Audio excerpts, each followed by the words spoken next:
మరోసారి అన్యమత ప్రచారం వెలుగు చూసింది. పాప వినాశనం తీర్థంలో అన్ని మతస్థులు సంచరిస్తున్నారు. హోటళ్ల ఎదురుగా అన్యమత ప్రచారం చేస్తున్నారు. 7 కొండలపై యేసు పాటలకు మహిళలు రీల్స్ చేస్తున్నారు.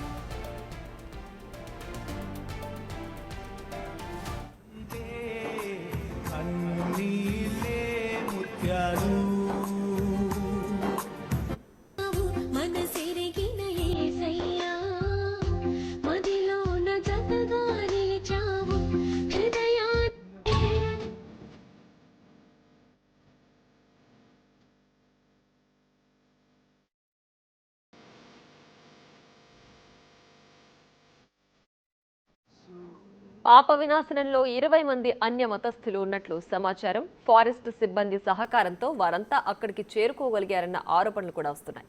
పాప వినాశనం ప్రాంతంలో టీటీడీ విజిలెన్స్ తనిఖీలు చేసి అన్య మతస్థులను గుర్తించింది.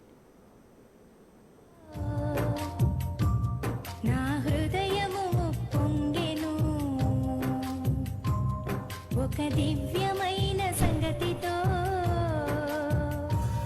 నా హృదయము పొంగెను. యేసురాజని నా ప్రియుడని ప్రియ స్నేహితుడు క్రీస్తనే.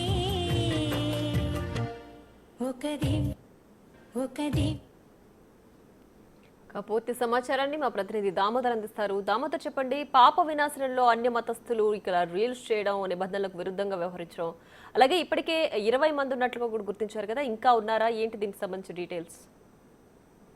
ఫారెస్ట్ శాఖ ఆధీనంలో తిరుమలలోని పాప వినాశనం దగ్గర దుకాణాలు కేటాయించారు. ఈ నేపథ్యంలో అక్కడ కొంతమంది సంచార జాతులకు సంబంధించిన వారు దుకాణాలు పెట్టుకోవడానికి అనుమతించారు.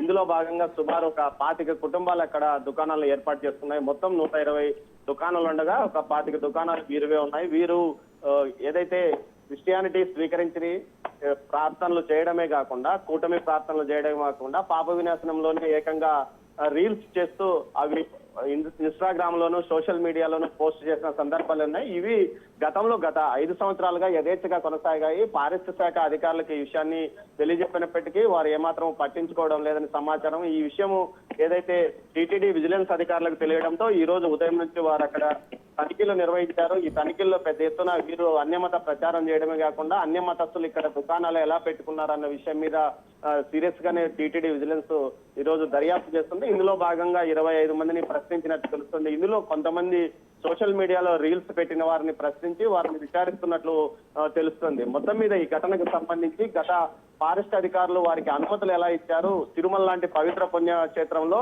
ఈ విధంగా అన్యమతాలకు సంబంధించిన వారు వచ్చి ఇక్కడ దుకాణాలు పెట్టుకోకూడదు, అయితే ఈ విషయంలో నిబంధనలు సడలించారా లేకపోతే ఎవరి రాజకీయ సిఫార్సు మీద వీరికి దుకాణాలు పెట్టుకోవడానికి అనుమతి ఇచ్చారా అన్న విషయం మీద కూడా టీటీడీ విజిలెన్స్ ఎంక్వైరీ చేస్తుంది. ప్రియా, అయితే ఏదైతే సోషల్ మీడియాలో పోస్టులు పెట్టిన వారందరినీ వెంటనే ఖాళీ చేయాలి, ఏదైతే టీటీడీ చట్ట నిబంధనల ప్రకారము వారి మీద కేసు కూడా నమోదు చేయాలంటూ కూడా పోలీస్ శాఖకు సిఫార్సు చేసినట్టు తెలుస్తోంది. ప్రియా.